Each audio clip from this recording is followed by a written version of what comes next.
सभी दोस्तों को नमस्कार। आज हम बात करने जा रहे हैं एसएससी सीजीएल 2023 के 18/7/2023 में फर्स्ट शिफ्ट के आए हुए कुछ क्वेश्चंस को। ये कुछ क्वेश्चंस अर्थमेटिक के, अलजेब्रा के और भी अलग अलग चीज़ों के हो सकते हैं। ध्यान से समझने का कोशिश करना है कि क्वेश्चन किस पैटर्न पे दिए जा रहे हैं और किस तरीके से आपको उनका सॉल्यूशन करना है। चलिए शुरू करते हैं क्वेश्चन को। क्वेश्चन कहा जा रहा है किन्हीं दो प्राकृत संख्याओं के अंतर का घन इतना है। जैसे ही दो संख्या कहा, आप आसानी से मान सकते हैं कि पहला संख्या x है, दूसरा संख्या y है। दोनों के अंतर का घन मतलब पावर 3 क्यूब है ना, कितना है तो 1728 है। तो ऐसे क्वेश्चन के लिए क्यूब आपको याद होने चाहिए कम से कम 20 तक। कोशिश कीजिए 20 तक का याद करने के लिए। ये जो लिखा हुआ है ये बेसिकली 12 का पावर 3 है।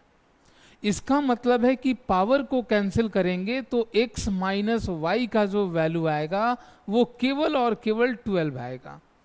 आगे कहा गया जबकि दी गई इन दोनों संख्याओं का गुणनफल 108 है, इसका मतलब x और y का गुणनफल कुछ और नहीं है, 108 है। ये संख्या है आपके पास। अब ध्यान से समझना है कि ऐसी संख्याएं जब आए तो ऐसा नहीं कि आप इसका सॉल्यूशन करने के लिए x प्लस वाई निकालिए उसके बाद सॉल्यूशन कीजिए। सबसे पहला काम आप सोचिए कि क्या कोई x और y का न्यूमेरिकल वैल्यू है आसान सा जो कि यहाँ पर सटीकता के साथ बैठ सके। तो दिख रहा है। बोलिए 18 को 6 से गुना करेंगे, क्या 108 आता है? उसी तरीके से 18 से 6 कम करेंगे तो 12 आता है। इसका मतलब कंफर्म हो गया कि x का वैल्यू क्या है 18 और y का वैल्यू क्या है 6। क्लियर? अब पूछा क्या गया, दी गई इन दोनों संख्याओं के घनों का धनात्मक अंतर ज्ञात कीजिए। घनों का अंतर मतलब हमसे पूछा जा रहा है x का क्यू माइनस y का क्यू, ये पूछा गया क्वेश्चन में। तो जब वैल्यू निकल गया तब बड़ी आसानी से निकाल सकते हैं। बोलिए 18 का क्यू करना है और माइनस 6 का क्यू करना है। ठीक है, आपको याद होना चाहिए कम से कम कि इसका सॉल्यूशन क्या होता है। ठीक है, 18 का क्यू करेंगे तो 5832 और माइनस 6 का क्यू करेंगे तो 216। क्लियर है? 6 और 6 12 का 2 1, 2 2 में आ रहा है 1 1 1 2 और 1 3 16। लास्ट में 16 सिर्फ 1 में है, इसलिए ये आंसर और आगे कैलकुलेशन की जरूरत नहीं है, फिर भी कर सकते हैं आप। बोलिए आगे क्या बचा? 2 2 और 5 8 और 5 का 5। कुछ गलत हो रहा है लगता है, सॉरी 2 और 6 8 है ना, 6 यहाँ होगा। क्लियर है? चलिए, तो इस तरीके से इसका सॉल्यूशन हम इस तरीके से कर सकते हैं। चलिए नेक्स्ट क्वेश्चन पे आते हैं हम लोग। दूसरा क्वेश्चन ध्यान से देखिए, वैसा ही क्वेश्चन फिर से पूछ दिया गया है। क्लियर है? ये तो बोनस के रूप में मिल गया क्वेश्चन, अगर उस दिन जिनका जिनका होगा एकदम सेम क्वेश्चन है। क्या पूछा जा रहा है?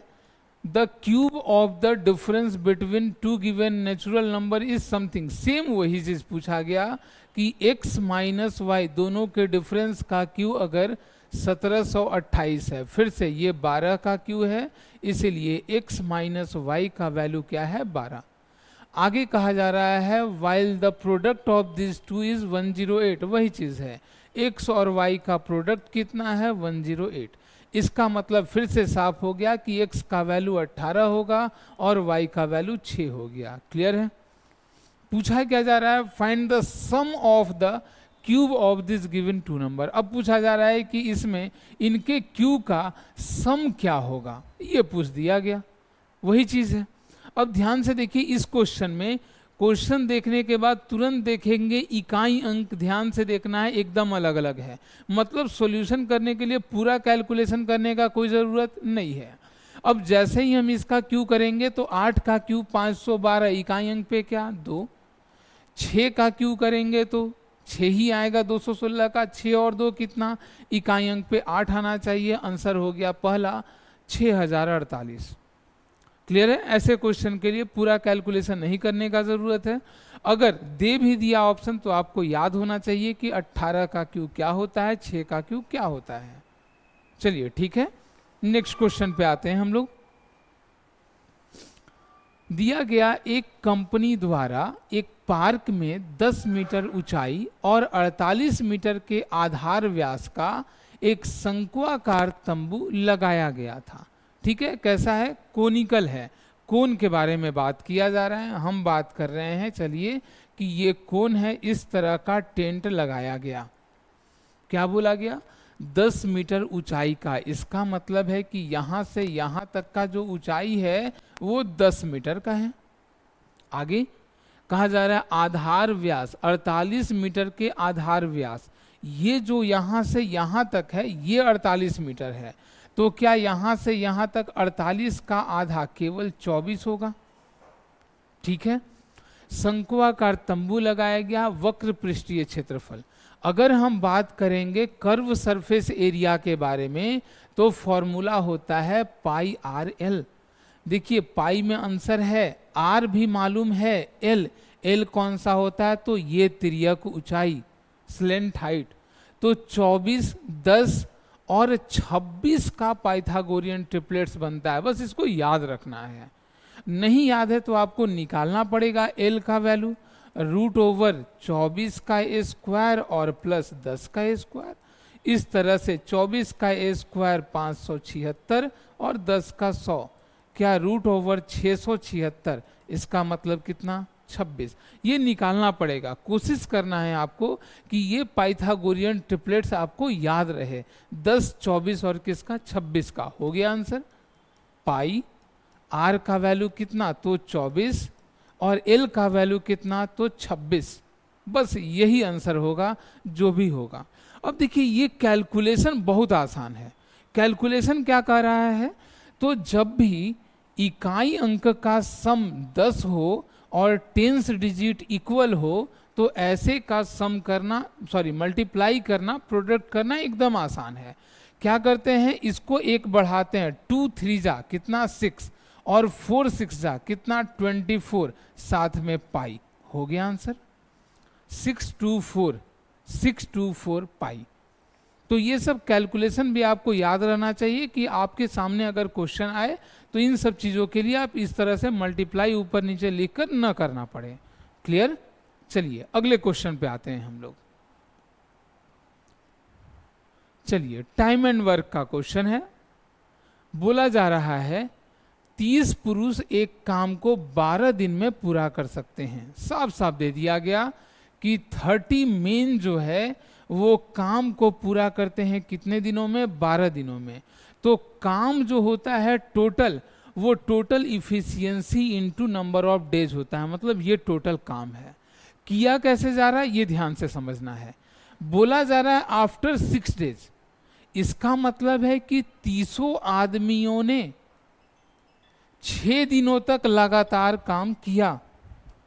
आफ्टर 6 डेज कहने का मतलब 6 दिन तक इन्होंने क्या किया? लगातार काम किया। देयर आफ्टर 24 मेन, मतलब 24 आदमी जो है और आगे ज्वाइंट करते हैं। तो बताइए 30 आदमी हैं और 24 और आ गए तो क्या 54 आदमी हो गए? क्लियर है? बोलता है how many days will they now take to complete the remaining work. ये जो बचा हुआ काम है इसको कंप्लीट होने में कितना लगेगा? तो मान लेते हैं इतने आदमी हैं, x दिन लगेगा, यही x का वैल्यू निकालना है। हो गया आंसर। चलिए सॉल्यूशन है एकदम आसान सा, बोलिए 12 तिया 36 360 m माइनस 6 तिया 18 180 m बराबर ये 54 m गुना x, यही लिखा हुआ है। सॉल्यूशन है 180 घटाएंगे तो क्या 180 m बचेगा, डिवाइडेड बाय कितना उधर से आया तो ये 54 m और बराबर x। हो गया आंसर, ये कैंसिल हो गया। बोलिए 9 छक 54, अच्छा 18 से भी कट सकता था। 9 दूना 18 20, 2 से काटेंगे तो 3 बार में और 10 बार में, 10/3। 10/3 कहने का मतलब 3 कंप्लीट 1/3 हो गया। कौन सा आंसर है? 3 कंप्लीट 1/3 आप देख पा रहे हैं, पहला इस तरीके से क्वेश्चन आसान है। क्वेश्चन ऐसा नहीं है कि बहुत डिफिकल्ट पूछा जा रहा है, आपको बस समझना है कि किस तरीके से बनाएं कि क्वेश्चन कम समय में थोड़ा जल्दी बने। कैलकुलेशन आपका अच्छा रहेगा तो बनाने में ज़्यादा समय नहीं लगेगा। चलिए आते हैं हम लोग अगले क्वेश्चन के ऊपर। बहुत अच्छा क्वेश्चन है। टाइम स्पीड डिस्टेंस का रिलेटिव स्पीड का यूज किया जाता है, इसमें आसानी से क्वेश्चन बनता है। बोला जा रहा है a thief is spotted by a policeman from a distance of 400 metre. इसका मतलब है कि मान लेते हैं कि ये डिस्टेंस है टोटल कितना का, 400 मीटर का। यहाँ पर कौन है तो चोर थिप, ठीक है, और यहाँ पर कौन है तो पुलिस। 400 मीटर ये पीछे है पुलिस। चोर जो है वो पुलिस को देखकर क्या करता है, भागना शुरू करता है, और इसी समय पुलिस जो है वो इसको चेज करना शुरू करता है, मतलब पकड़ना शुरू करता है। अब क्या करें, आगे बोला गया when the policeman start chasing the thief also start running. Clear है इतना। If the speed of the thief is 32 kilometre per hour, इस चोर का जो स्पीड है वो दिया हुआ है 32 kilometre per hour, and that of the policeman is 40 kilometre per hour, और पुलिस का जो स्पीड है वो 40 किलोमीटर पर आवर का है। Then how far would the thief have run before he is overtaken. इसका मतलब है पकड़ाने तक। क्लियर है। अब ध्यान से समझना है इस चीज को। पुलिस का स्पीड ज़्यादा है, इसलिए जैसे जैसे ये आगे की ओर बढ़ता जाएगा इन दोनों के बीच का गैपिंग कम होता जाएगा, और एक समय आएगा जब पुलिस जो है वो चोर को पकड़ लेगा। तो बोला जा रहा है कि जब वो पकड़ाएगा, क्लियर है, दैट टाइम तक चोर कितना दूरी चला, बस इसके बारे में बात करना है, और वो भी आंसर कैसा है, मीटर में। तो ऐसे क्वेश्चन में हम टाइम बड़ी आसानी से निकाल सकते हैं कि कितने देर में पकड़ाएगा। क्लियर है ये चीज। चलिए टाइम के बारे में सोचते हैं कि कितना टाइम लगा। तो रिलेटिव स्पीड का यूज करते हैं। कितना डिस्टेंस में गैपिंग है तो 400 मीटर का, केवल 400 है ना, ओके, डिवाइडेड बाई, ठीक है, टाइम का फॉर्मूला डिस्टेंस बाई स्पीड यही होगा। तो डिस्टेंस लिख दिया गया मीटर में। अब स्पीड कैसा है, रिलेटिव स्पीड। रिलेटिव में जब सेम डायरेक्शन में हो रहा होता है, क्लियर है, तो सेम डायरेक्शन में स्पीड को माइनस किया जाता है, अपोजिट डायरेक्शन में ऐड किया जाता है। तो बताइए 40 में से 32 गया, क्या 8 होगा, और ये 8 किलोमीटर पर आवर है। इसको मीटर पर सेकंड में बदलने के लिए 5/18 से, क्लियर है, 8 पचे 40 से पूरा पूरा कट गया, केवल 10 बार में कितना आया तो 180 सेकंड में, 180 सेकंड तक। क्लियर है। इसका मतलब ये हुआ कि चोर 180 सेकंड तक भागा है। तो चोर जो है, चोर के द्वारा ट्रैवल किया गया जो डिस्टेंस होगा वो क्या होगा, ठीक है, हम बात कर रहे हैं डिस्टेंस। तो डिस्टेंस का फॉर्मूला क्या है, स्पीड इंटू टाइम, सीधा सा बात है, ठीक है। तो स्पीड क्या है 32 का, बोलिए 32 गुना 5/18 मीटर पर सेकंड में, और समय कितना है तो 180 का हो गया। 18 से कितना बार में, 10 बार में, बोलिए 5 दूना 10 का 0 1, 5 या 15 और 1 16 और 1 ये 0, मतलब 1600 मीटर, ये इसका आंसर हो जाएगा। क्लियर है। तो इस तरीके से क्वेश्चन को समझेंगे, बनाएंगे। ये रिलेटिव स्पीड से रिलेट करके क्वेश्चन था, ठीक है। मीटर को कैसे, किलोमीटर पर आवर को मीटर पर सेकंड में कहाँ बदलना है, क्या करना है, ये सब बातें मालूम होनी चाहिए, ठीक है। चलिए इस वीडियो में बस इतना ही करते हैं। इस शिफ्ट का कुछ और क्वेश्चन हम लोग अगले वीडियो में देखेंगे। तब तक के लिए बहुत बहुत धन्यवाद आप लोगों का।